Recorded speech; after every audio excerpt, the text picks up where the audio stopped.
Project 828, and my word, has it been a hot minute since I have been on here.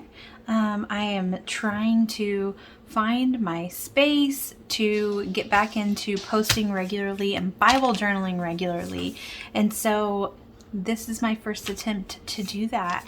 And I am going to jump right in with one of the verses that I hold near and dear to my heart, which is Isaiah 43:19, which says, in this version, which I believe is ESV, it says, "Behold, I am doing a new thing. Now it springs forth. Do you not perceive it? I will make a way in the wilderness and rivers in the desert." And then I do want to read this in another version.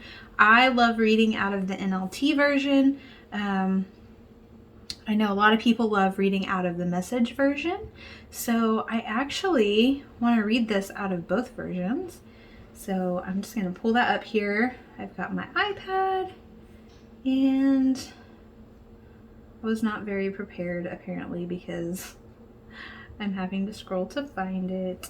Okay, so I'm going to read out of the NLT version first. So it says, "For I am about to do something new. See, I have already begun. Do you not see it? I will make a pathway through the wilderness. I will create rivers in the dry wasteland." And then I want to also read it in the Message version.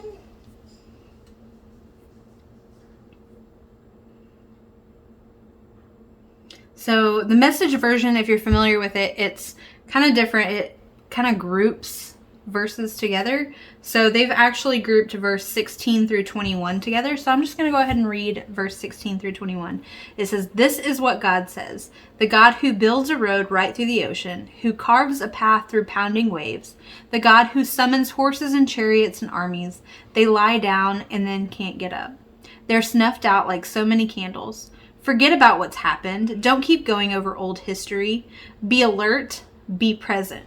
I'm about to do something brand new. It's bursting out. Don't you see it? There it is. I'm making a road through the desert, rivers in the Badlands.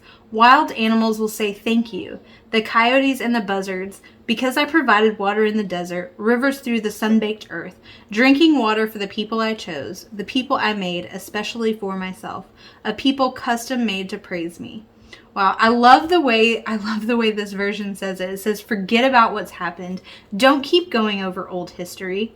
Be alert, be present. I'm about to do something brand new." Like, how often do we go back to our past and we keep revisiting it over and over?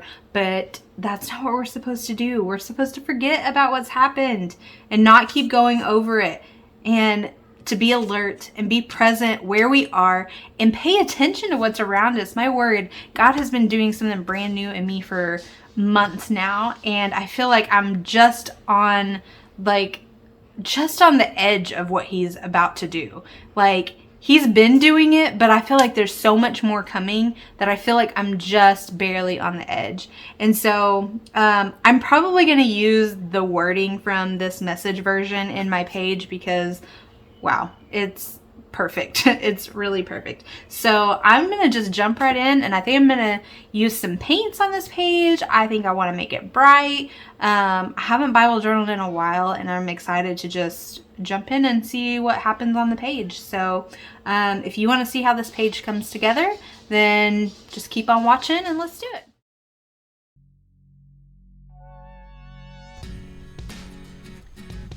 So I just grabbed some of my favorite bright color paints.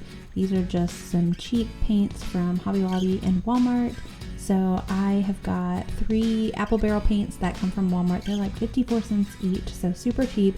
And then I have the Folk Art brand, which I believe I got at Hobby Lobby. And so the Folk Art brand is in the color bright pink. And then I have a coral color, and then like a teal color, and then also a yellow. And I'm just going to use a paint card for this. If you don't know what a paint card is, it looks like a credit card, feels like a credit card. And I like to just put some paint on the edge and then just swipe it over my entire page. So for this page, I really just want to lay some color down on the blank side and then around the border of the text. And then I will do some hand lettering of the verse. I've been really intentional with this interleaved Bible to not do any ephemera or bow clips or anything that's going to make my Bible too thick. I want this Bible to be able to be filled up with as many pages as possible, so I want to keep every page as flat as possible. And so that kind of comes just in the way of paint or watercolors, distress oxides, that sort of thing, and some hand lettering. And so that's basically what I'm going to do here. I'm going to use the Message version that I read of this verse to hand letter some things on here. And yeah, we're just going to go ahead and jump right in.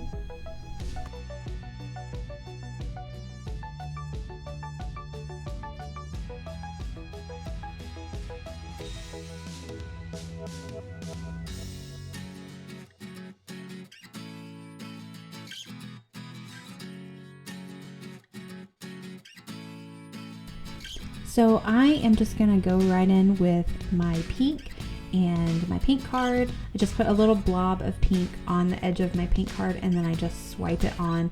It's super fast and easy and really fun, and it's a great way to cover a large surface in a short amount of time. And so I am gonna just be going through my colors here, and here in a minute you're gonna see that my page goes from looking basically like this to almost completely done. And that's because my phone had quit recording and I didn't realize it. So really all you miss me doing is adding all the colors. So it's not too terribly much that you miss, but I just wanted to tell you I am sorry that you missed out on me putting like 3 colors on here. So here it is in all of its glory with all of the colors magically appearing. So at this point, I just grabbed my Posca paint marker because it letters really great over pretty much anything, especially over acrylic paints like these. And then I'm just going to hand letter some parts of the verse from the Message version. And the things I'm going to letter is be alert, be present, I am about to do something brand new. And if you're interested in seeing how I hand letter, I've got a How I series on my YouTube page. It's several different videos of different Bible journaling techniques, and it's just how I like to do things. And so I have one that's specific on hand lettering. And so if you are interested to see how I do my hand lettering, you can go check that out. I can put a link below for that video. And yeah, we're just gonna sit back and enjoy the satisfying hand lettering, because I love to watch hand lettering and maybe you do too. So enjoy.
So I felt like my page needed a little something extra. So I just grabbed my black paint and put a little down on my glass mat, and then I took the edge of my paint card and just dipped it in there and kind of tapped off the excess, and then made some lines on opposite corners of this left side page. And then I took the short end and did the same thing for the right side of my page. I love tying the left and the right sides together. I think it just brings everything nicely together. And then once I did this, I felt like it needed a few little art marks. So I just grabbed my Posca paint marker again and just made a few little art marks around the page. And then I always like to outline my verse, and then I date my page as well with my Mega Date stamp. And if you'll notice on my Mega Date stamp, the date that I last journaled was in January, so it has been a little bit. But if you want to hear more on what I have to say about this verse and what it's speaking to me, please go check out my blog post that is that goes along with this journaling page, and I will link that down below. And I hope you guys enjoyed this page. I love doing these bright color pages with some bold hand lettering in black on top of it. It's my thing, and I love it. I hope you guys enjoyed, and I will see you on the next video. Bye.